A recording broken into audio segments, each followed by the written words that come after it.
Hello there everybody, Martin here from Affinity for Commander. Today we have another EDH gameplay video for your viewing pleasure, so without further ado, let's take a look at those opening hands. I am playing my Szat Doom of Fools and Tana the Bloodsower value deck. I keep a hand made up of Mind Stone, Woe Strider, Wood Elves, Solemn Simulacrum, Sidisi Undead Vizier, Sheltered Thicket, and a Swamp. Thomas is playing his Brago King Eternal Mill deck, and keeps an opening hand consisting of Altar of the Brood, Contraband Livestock, Archaeomancer, Sun Titan, Citadel Gate, and 2 planes. Hugo is playing his Yarok the Desecrated ETB deck, and keeps a starting hand of Saw Ring, Ghostly Flicker, Mole Drifter, Tatiova Benthic Druid, Cryptic Caves, an Island, and a Swamp. And finally, Jack is playing his Rafiq of the Many Pump deck, keeping a hand consisting of Stitcher's Apprentice, Wilt, Cultivate, Jubilant Mascot, Migration Path, Seagate, and a Forest. I win the die roll and play Sheltered Thicket before passing to Thomas. Thomas plays a Plains, casts Altar of the Brood, and passes. Hugo starts his turn by playing an Island and casts Soul Ring. Unable to cast anything else, he ends his turn. Jack plays Seagate and passes to Alex. In my turn, I play a Swamp and cast Mind Stone. With nothing more to do, I pass the turn. Thomas plays Citadel Gate, choosing blue. Altar of the Brood then triggers, milling Hugo, Jack, and Alex for 1, and Thomas ends his turn. Hugo begins his turn by evoking out Mole Drifter, sacrificing the elemental as soon as they enter the battlefield. He draws 2 cards, plays Command Tower, and casts Elvish Mystic before passing to Jack. Jack plays a Forest and casts Stitcher's Apprentice. Out of mana, he passes the turn. In my turn, I play Wooded Foothills and cast Wood Elves. In response to the creature's ETB, I pay 1 life and sacrifice my fetch land, putting a Blood Crypt into play tapped from my library, closely followed by a tapped Overgrown Tomb from my Elves ability. Happy with my ramp, I end my turn. Thomas plays a Plains, milling the rest of the table for 1, and then casts Bronze Walrus. Hugo, Jack, and Alex each mill once more, and Thomas puts the top 2 cards of his library on the bottom of his deck before passing to Hugo. Hugo plays Llanowar Wastes, taking 1 damage from it to cast his commander, Yarok the Desecrated. With 1 mana open, he passes the turn. Jack plays a Plains and casts Cultivate. He searches his library for an Island and a Plains, puts the latter into play tapped and the former into his hand before ending his turn. I play Boseiju, who endures my line for a turn, which hurts me deeply, and then cast 1 of my commanders, Szat Doom of Fools. I activate the Planeswalker's +2 ability, creating 2 0/1 Thrall tokens, and pass to Thomas. Thomas plays a Plains, milling the rest of the table for 1, and taps out to cast his commander, Brago King Eternal. Everyone other than Thomas mills again, and Thomas passes the turn. Hugo starts his turn by casting Tatiova Benthic Druid, and then plays Blighted Woodland. Tatiova's ability triggers twice thanks to Yarok, and Hugo gains 2 life and draws 2 cards. Value. Moving to combat, Hugo attacks Szat with his commander, and I block the Corrupted Elemental with 1 of my Thralls. Hugo gains 3 life, and with nothing more to do, ends his turn. In his turn, Jack plays a Plains and casts Grey Harbour Merfolk. Not yet finished, he casts Wilt, destroying Altar of the Brood in this way. Ha!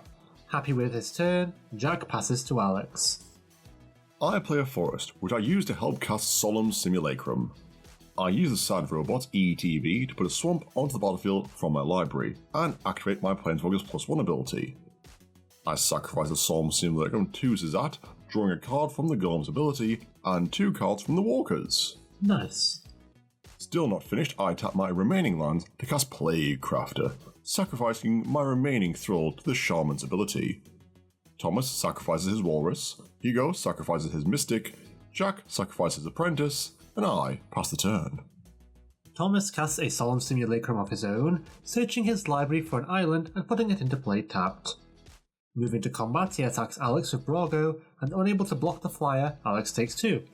The King's ability triggers, and Thomas chooses to flicker both of his creatures in this way. Solemn Simulacrum's enter the battlefield effects triggers once more, and Thomas puts another island into play tapped from his library before ending his turn. Hugo begins his turn by playing Temple of the False God, gaining 2 life and drawing 2 cards. Next, he casts Ravenous Chupacabra, destroying Brago and Plaguecrafter with the beast's ETBs. Moving to combat, Hugo attacks Szat with Yarok and Tatiova, lowering the Planeswalker's ulti down to 1, and moves to his post-combat main phase. Here he joins in on the Solemn Simulacrum bandwagon, casting his own copy of the creature. Much solemn. Very sad.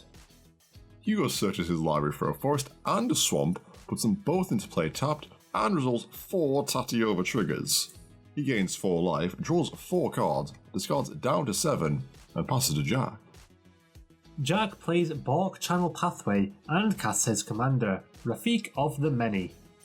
Moving to combat, he attacks to Vesh Szat with his Merfolk, which Alex is unable to block. Rude. The Planeswalker takes 6 damage thanks to the combined effects of Jack's creatures, lowering his loyalty to 0 and sending him back to the command zone. With 1 less set on the table, Jack passes. In my turn, I play a mountain and cast a very shiny Noxious Gearhulk. I destroy Yarok with the Construct's ETB, gaining 5 life in the process, and use my remaining mana to cast Woe Strider. Whoa. I create a 0/1 goat token when the Strider enters the battlefield, and end my turn. Thomas starts his turn by casting Sun Titan, returning the Bronze Walrus in his graveyard to the battlefield. He scries 2, leaving both cards where they were, and passes to Hugo. Hugo recasts Yarok and plays Reliquary Tower. He draws 2 cards, gains 2 life, and then takes 1 damage from Llanowar Wastes in order to cast Birds of Paradise. With 3 mana open, Hugo passes the turn. In his turn, Jack plays Skybridge Towers, and then casts Migration Path.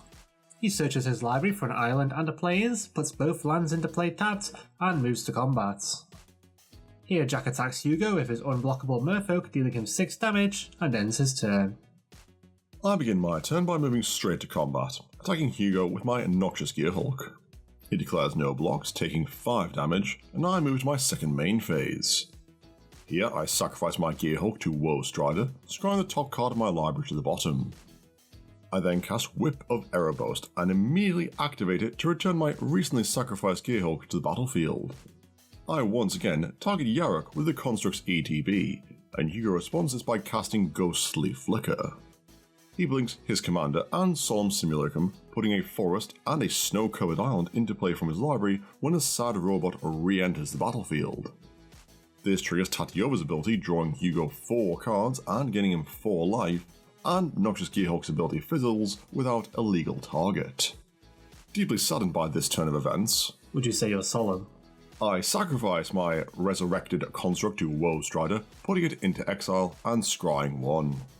I keep the top card of my library where it is, and pass to Thomas.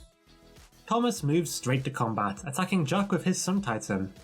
He returns Altar of the Brood to the battlefield with his Giant's ability, and Jack declares no blocks, taking 6 damage. In his post-combat main phase, Thomas casts Confiscate, enchanting Yarok with the Aura. With no responses from Hugo, Thomas gains control of the Elemental, and everybody else mills 2 cards thanks to the combined effects of Yarok and Altar of the Brood. Not yet finished milling people, Thomas plays an island, and Hugo, Jack and Alex each put the top 2 cards of their libraries into their graveyards. Pleased with his turn, Thomas passes. Hugo starts his turn by casting his signature card, Wild Pear. Next, he casts Dryad of the Ilsting Grove, triggering his freshly played enchantment. Hugo searches his library, but unfortunately for him, fails to find a legal target. Oh dear. Not to be deterred, he plays a Field of the Dead, creating a 2/2 zombie token, gaining a life, and drawing a card. Still not finished, Hugo plays Terramorphic Expanse as his second land of the turn, creating another zombie, drawing another card, and gaining another life. He then sacrifices the land to put an island into play from his library, makes a zombie, gains a life, and draws once more. So much value, but it would have been better with Yarok. Still not done. Hugo takes 1 damage from Llanowar Wastes in order to cast Farseek. He puts Indarthed Triumph onto the battlefield in this way, creates a zombie, gains life, draws a card. Finally finished, he discards down to 7 before passing the turn. Jack plays an island and casts Broker's Charm. He chooses to draw 2 cards with the spell, casts Jubilant Mascot, and moves to combat. Here Jack activates his mascot's ability, putting a +1/+1 counter on Rafiq and Merfolk of Grey Harbour. He then attacks Hugo with the aforementioned Merfolk, dealing an 8 damage this time, before ending his turn. In my turn, I cast Sidisi Undead Vizier and sacrifice my goat to her exploit ability. Poor little fella. I search my library for a mystery card, put it into my hand, and then activate Whip of Erebos' ability. I return the Belladros Witherbloom in my graveyard to the battlefield, and pay 10 life to activate his ability. I untap all of my lands in this way and move to combat, where I attack Hugo with the recently reanimated Elder Dragon. Unable to block the flyer, he takes 4 damage, and I gain 4 life thanks to it giving my creatures lifelink. In my post-combat main phase, I cast Shamanic Revelations, drawing 4 cards and gaining 8 life. Next, I cast Blasphemous Act, paying only a single red mana to cast a spell, and Hugo responds by casting Heroic Intervention. Thomas responds to this by casting Contraband Livestock, targeting Tatyova with a Lesser Scene removal spell. He rolls a 12 on a d20, replacing Hugo's Merfolk with a 2/2 Boar, and Heroic Intervention then resolves. With Blasphemous Act still on the stack, I sacrifice all of my creatures to Woe Strider, scrying once 3 times. The board wipe then finally resolves, dealing 13 damage to each creature and completely wiping everyone other than Hugo's boards. Thomas draws a card when Solemn Simulacrum dies. I play Root Brown Crag as my land for turn, and tap my remaining lands to cast Sword of Feast and Famine. Pretty pleased with how well my turn went, I pass to Thomas. Thomas begins his turn by casting Core Cartographer, milling Hugo, Jack and Alex for 1 with Altar of the Brood. He puts a Plains into play tapped from his library with the Cartographer's ETB, plays an island, and uses his remaining mana to cast Felidar Guardian. The rest of the table mill 3 cards as a result of the 2 lands and cats entering the battlefield, and Thomas blinks his core with his Sovereigns Enter the Battlefield ability. He puts another Plains into play from his library when Core Cartographer re-enters the battlefield, milling everyone else twice more, and passes. And who said Azorius had no ramp? Hugo recasts his commander, which sadly for him doesn't trigger Wild Pair. Such a shame. Next, he casts Hostage Taker, exiling my whip and sword with their ETB. I did not know the Hostage Taker could take artifacts. The more you know. Next, Hugo resolves his Wild Pair trigger, searching his library for Gonti, Lord of Luxury, and Tireless Provisioner. He targets me with both of Gonti's triggers, exiling 2 of the top 8 cards in my library for later use. Not yet finished, Hugo plays Temple of Malady, scrying 1 twice, creating 2 zombie tokens, and making 2 treasures with his Provisioner. Now possessing a rather impressive board state, Hugo ends his turn. In his turn, Jack plays Reflecting Pool and flashes back the Divine Reckoning in his graveyard. Thomas chooses to save his Felidar Guardian, Hugo chooses to save Hostage Taker, and every other creature in play is destroyed. I am totally fine with this. With the board once again looking a lot emptier, Jack passes to Alex. I start my turn by casting Chaos Warp, shuffling Hostage Taker back into Hugo's library. I regain control of my stolen artifacts, and Hugo reveals the top card of his library to be Temple of Deceit. He puts the land into play tapped, scries 1, makes a zombie, and I activate my recently returned Whip's ability. I reanimate Puppeteer Clique in this way, reanimating the Nyxbloom Ancient in Hugo's graveyard with the Fairy's ETB. Oh boy. Next, I equip Sword of Feast and Famine to my Puppeteer and move to combat. Here I attack Hugo with the Flyer, dealing him 5 damage, and trigger my Equipment's ability. I untap all of my land, and Hugo discards a card before I move to my second main phase. Here I play Takenuma, Abandoned Mire, and tap all of my mana to cast Torment of Hailfire, where X is 28. Sweet Urza. With nobody able to stop this, each of my opponents lose much more than their life than they possess, winning me the game. Well, that's it for another game. I hope that you enjoyed watching Alex claim victory by utilising his opponent's creature. I'd like to give a huge thank you to each and every one of our incredible patrons, without whom we'd be unable to continue making content such as this, so thank you. Also, be sure to check out our affiliate links in the video description. It won't cost you anything extra to make your purchases through these, but it really helps out the channel. And finally, don't forget that you can help to support us in 4 quick and easy ways: liking this video, subscribing, hitting that bell icon, and leaving us a comment. I read every one.